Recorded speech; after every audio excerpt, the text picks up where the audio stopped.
ada tugas di pendidikan guru penggerak pada modul 3.1 tentang pengambilan keputusan berbasis nilai-nilai kebajikan sebagai pemimpin. Di sini saya diminta untuk mewawancarai seorang kepala sekolah untuk menganalisis pengambilan keputusan. Ya Bapak Emi, terima kasih atas kesempatan ini terkait dengan kegiatan Bapak Emi di TGT hubungannya dengan observasi ataupun memberikan suatu jawaban ataupun keputusan dari seorang pimpinan suatu lembaga yang terkait dengan masalah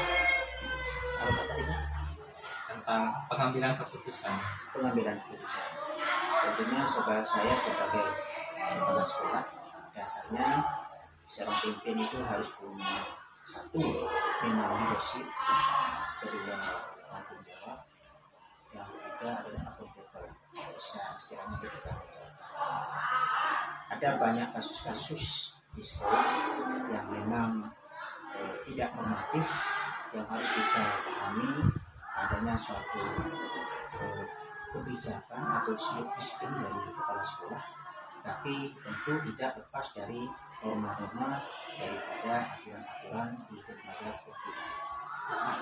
Berbicara tentang norma, Pak, kira-kira bagaimana Bapak itu dapat mengidentifikasi suatu kasus-kasus yang merupakan dilema etika atau rujukan moral yang ada di sekolah ini? Ya, pastilah itu merupakan suatu hal yang pasti ada di lembaga, karena hal itu merupakan suatu keadaan fakta di lapangan antara kegiatan harus kita lakukan secara peraturan dan fakta di lapangan. Tentu di situ yang harus kita utamakan putusan dari seorang pimpinan adalah melihat satu, menurut saya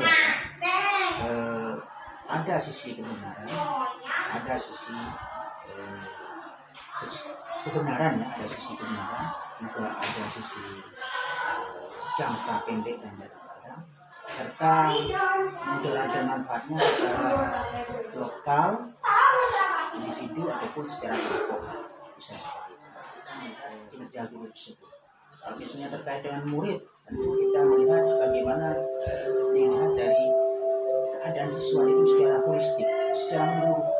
Jadi tidak langsung kita memutuskan sesuatu itu secara strict, tapi kita betul-betul harus memikirkan dan ingat lagi, seorang kepala sekolah tidak punya keputusan mutlak, tapi harus dikaitkan dengan adanya diskusi atau sharing keputusan dengan stakeholder yang ada, terutama dengan staf dan anak peserta.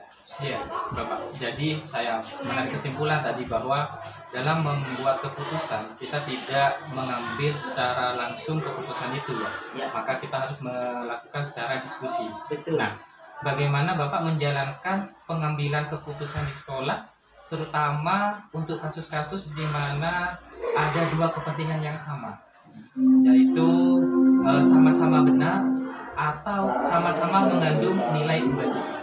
Sama-sama benar dan Ya. sama-sama. Jadi dalam pengambilan keputusan itu ada dua kasus di dua belah pihak itu sama-sama benar. Seperti itu. Bagaimana Bapak menjalankan pengambilan keputusan jika Itu seperti berkenan, itu? maaf Bapak ini itu Iya. berkenan dengan tenaga, staf pengajar ataupun administrasi ataupun yang berhubungan dengan kasus yang ada pada kita.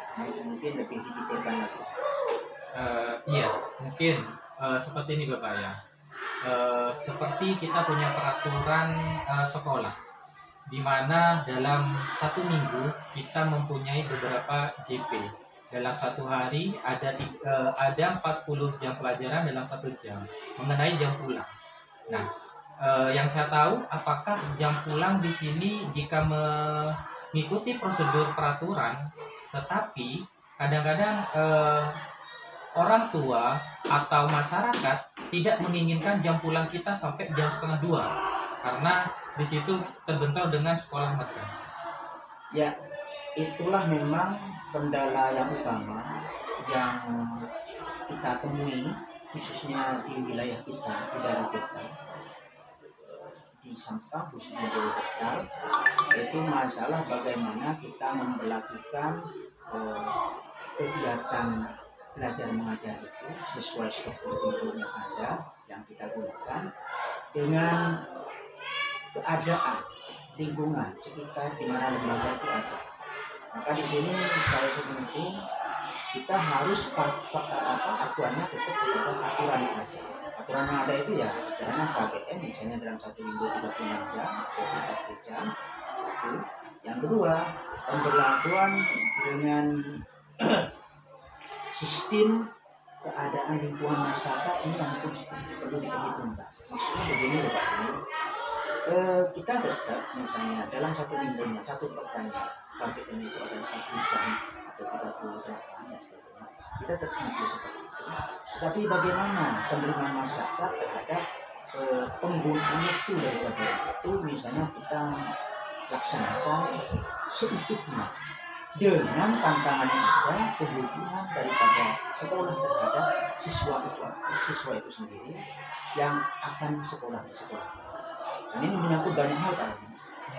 Kita ini sebagai sekolah yang suatu dari daerah yang tanda petik daerah pedesaan, terpencil dan sebagainya, kita harus sama-sama memperlakukan asas manfaat. Asas manfaat itu artinya apa? Sekolah lembaga pendidikan formal yang diganti oleh pemerintah ini punya manfaat kepada masyarakat, tetapi anak yang bersekolah di sini ini juga ada kaitannya kemanfaatannya juga di masyarakatnya, karena di masyarakat itu biasanya di situ juga ada pengelolaan memperoleh pendidikan secara agama. Nah ini harus sinergi, harus ada istilahnya simbiosis mutualistik, saling membina tanda petik pengertian di antara lembaga pendidikan yang ada di kita ini dengan lembaga yang sudah ada di masyarakat yang dilaksanakan masyarakat. Maka secara normatif penyelenggaraan pendidikan kita tetap dilaksanakan, tetapi secara kearifan lokal kita tidak boleh menafikan adanya kebutuhan masyarakat, terutama anak didik di masyarakat kita ini untuk memperoleh pendidikan agama, di mana faktanya pelaksanaannya itu dilaksanakan setelah ba'da duhur. Nah ini agar tidak bentrokan, berarti kita harus tanda petik bukan ngalah, tapi menyikapinya dengan bijaksana. Anak bisa bersekolah di lembaga formal, tapi anak-anak itu sendiri juga bisa tetap mengikuti pendidikan secara keagamaan dilaksanakan secara betul itu untuk bisa juga mengikuti sertakan, untuk bisa juga mengikuti atau menerima pembelajaran itu. Sehingga apa? Kami yang istilahnya sudah dipercaya oleh masyarakat anak didiknya untuk bersekolah di sini tetap mendapatkan tempat, tapi kami juga sebagai lembaga pemerintah tidak mengganggu pelaksanaan pembelajaran yang dilaksanakan oleh lembaga yang lain. Seperti itu menurut saya. Ya, terima kasih Bapak ya. Jadi faktanya memang kita sama-sama menjalankan apa yang kearifan lokal yang ada di sini. Jadi jam pulang itu sebelum adzan zuhur Bapak ya.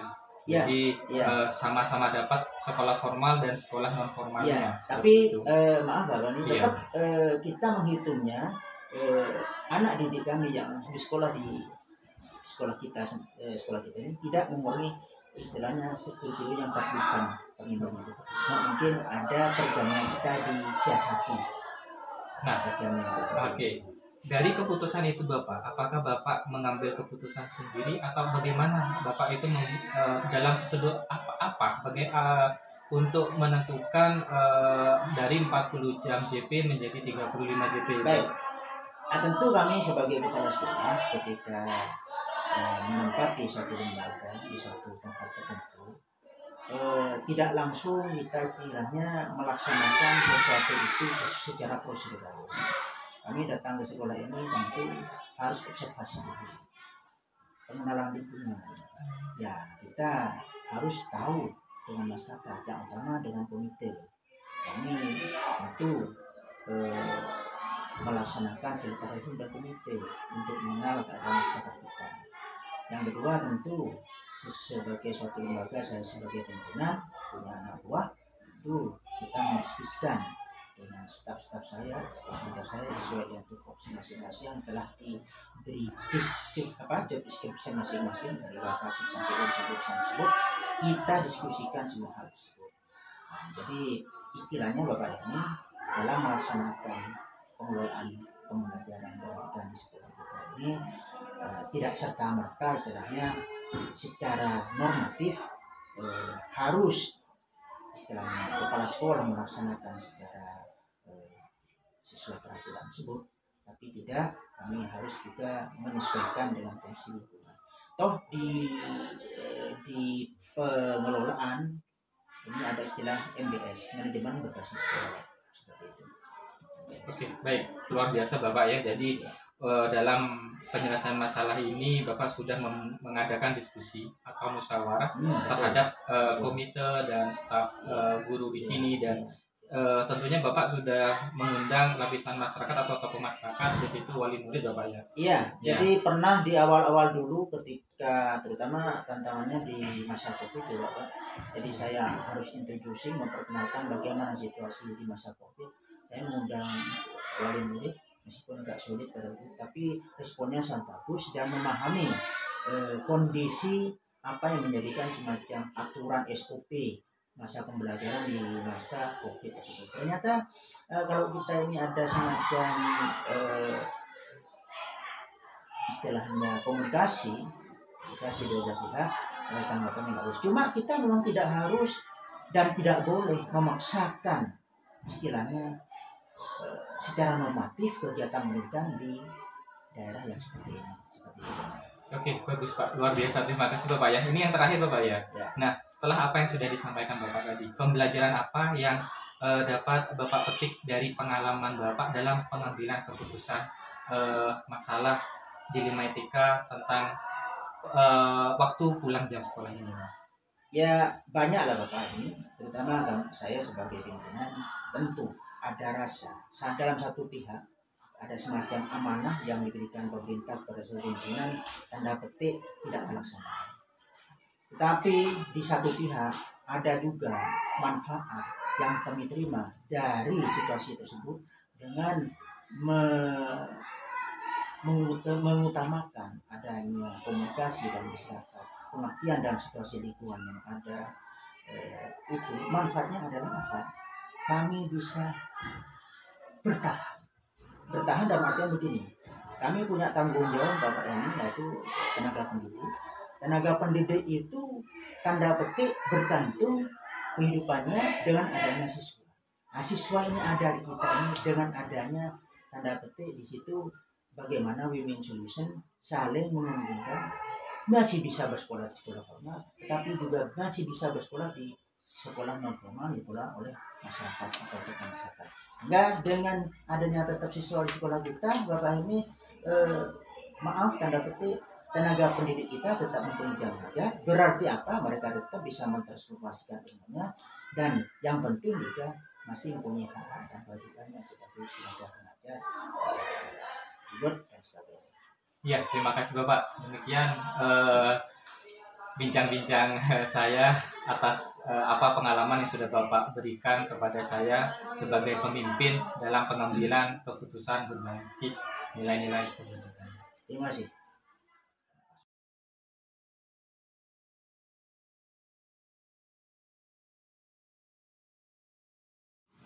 Selamat pagi. Ya, oke, senang ketemu dengan kamu. Iya. Bapak hari ini santai Pak ya? Alhamdulillah, senang. Insyaallah. Ya, Bapak, saya adalah calon guru penggerak angkatan 6 untuk Kabupaten Sampang. Oke, ya, dari SMP 2 Robokan. Nah, Pak, di sini saya sudah nyampe di modul 3.1 Pak ya. Di modul 3.1 ini ada tugas tentang demonstrasi kontekstual tentang pengambilan keputusan berbasis nilai-nilai kebajikan sebagai seorang pemimpin. Nah, sebagai pengalaman Bapak sudah luar biasa menjabati sebagai pemimpin Pak. Nah, kalau boleh tahu Pak, bisa diberi contoh nggak Pak contoh studi kasus yang mana Bapak sebagai pemimpin pernah menghadapi dilema etika ketika mengambil satu keputusan, yang mana keputusan itu mempertimbangkan antara benar dan benar. Oke. Saya pernah memimpin sebuah sekolah sebenarnya. Ya. Jadi yang pernah saya hadapi tentang sepertinya di sekolah tidak akan pernah habis dengan masalah. Di antaranya masalah itu adalah masalah siswa. Kalau yang bertanyakan di dilema etika itu, saya pernah menghadapi ada siswa yang kemudian dia padahal awalnya rajin, mengerjakan tugas, masuk terus, malah bicara attitude-nya bagus.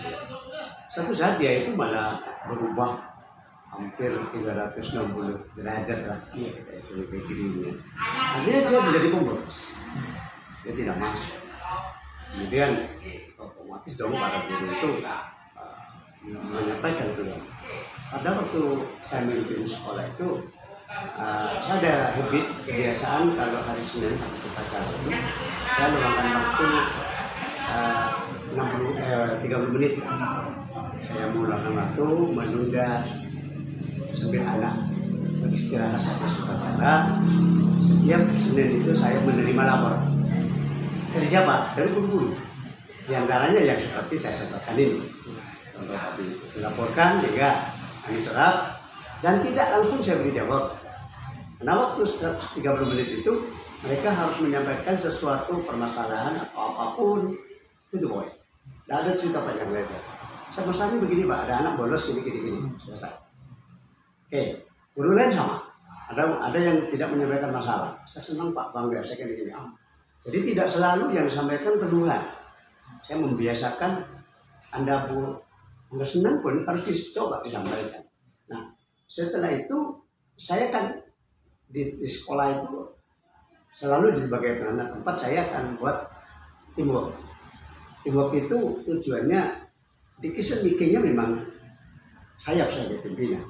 Tapi saya tidak bisa atau saya menghabitkan mengajak orang lain untuk mengambil keputusan secara bersama.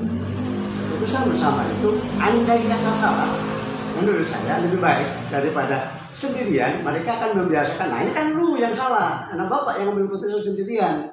Otomatis di situ setelah tim saya itu biasanya melibatkan Wakasek, BK, wali kelas, pemegang atau pengampu mata pelajaran PKN agama. Itulah yang 5 orang ini yang kemudian kita berdiskusi uji apa. Putusan akhir muncul. Apa yang harus dipertimbangkan? Apa law-nya? Aturannya apa? Anak ini harus punya nilai. Begitu. Dan guru jangan kemudian tanpa ada proses, tahu-tahu anaknya nilai sama dengan mereka yang rajin masuk. Itu saya ingatkan. Semua guru tidak boleh. Tidak boleh seperti itu. Kita harus hadir. Kemudian pertimbangan-pertimbangan tadi, apa aturannya? Maka anak ini harus diberi kesempatan. Maka pendekatan persuasif harus ada. Pendekatan secara pribadi, kenali anak ini apa permasalahan. Jangan-jangan dia terbawa oleh temannya yang juga bolos. Pak bolos mungkin karena dia pernah kecewa, dia ikut temannya tadi. Maka dalam pendekatan, ketika dia sudah mulai paham bahwa dia harus punya nilai, maka diberi kesempatan untuk diberikan ulangan susulan, tugas susulan sampai dia sama dengan yang lain. Kalau itu tidak mau, ya tentunya kita ada putusan-putusan yang lebih tegas.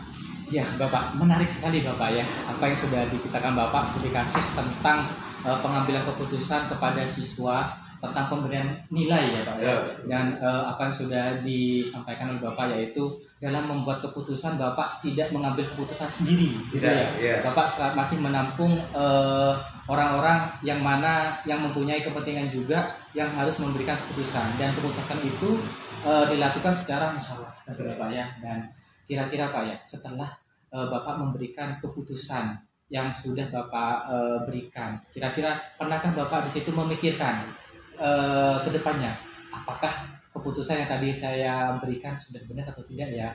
apakah keputusan bagaimana seperti itu? Apakah masih ada kepikiran bagaimana Pak? Ada, makanya setiap apa yang diambil keputusan saya pantau caranya. Guru yang melaporkan itu saya minta progres dari perkembangan anak. Misal, Pak ini baru bisa ikut hanya dari 3 tugas, baru 1, 2-nya gimana? Nah inilah harus ada, saya intervensi aja gitu, saya berhubung dengan anak-anak. Sekali lagi, bukan dimarahi anaknya, tidak dimarahi. Jadi hasilnya bagaimana kita tahu dari situ. Nanti kalau sudah makin baik, sudah, dan sebagian besar dua belah pihak, guru tidak merasa diabaikan, murid juga kita hargai, ada kesempatan untuk memperbaiki diri. Ini sesuatu yang harus kita anak berproses mengenali dirinya. Oke, luar biasa Bapak ya. Ya. Nah, kira-kira nih Pak ya, tantangan apa Pak ya yang Bapak hadapi ketika pengambilan keputusan pada kasus-kasus di Medika ini? Tantangan apa? Terus terang tidak semuanya 100% semua masalah itu oke. Iya, benar. Karena kalaupun saya tadi menyatakan setiap Senin saya minta mereka memberi laporan, itu ada juga yang guru-guru yang introvert. Iya. Artinya dia tidak mau, aku bisa menyelesaikan. Tetapi saya pantau ada anak yang problem juga. Buktinya ada anak yang nilainya tidak KKM. Ketika ditanya, dia tidak boleh tugas Bapak. Nah, ada prosesnya sebelum. Ingat ya, ada remedial. Remedial teaching atau remedial evaluasi penilaian kan wajib diberi kesempatan. Jadi guru sekarang zaman now nggak bisa. Pola lama itu tinggalkan.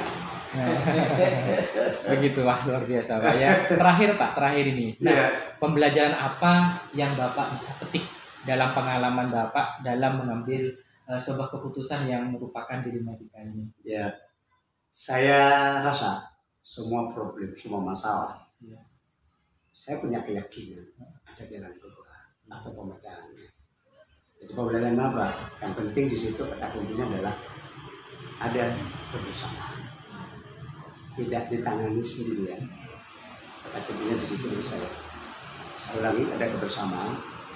Nah, kemudian apa tadi? Yang kedua, bersama untuk mengambil keputusan, tidak mengambil keputusan sendiri. Kemudian sadari bahwa orang-orang itu berbeda.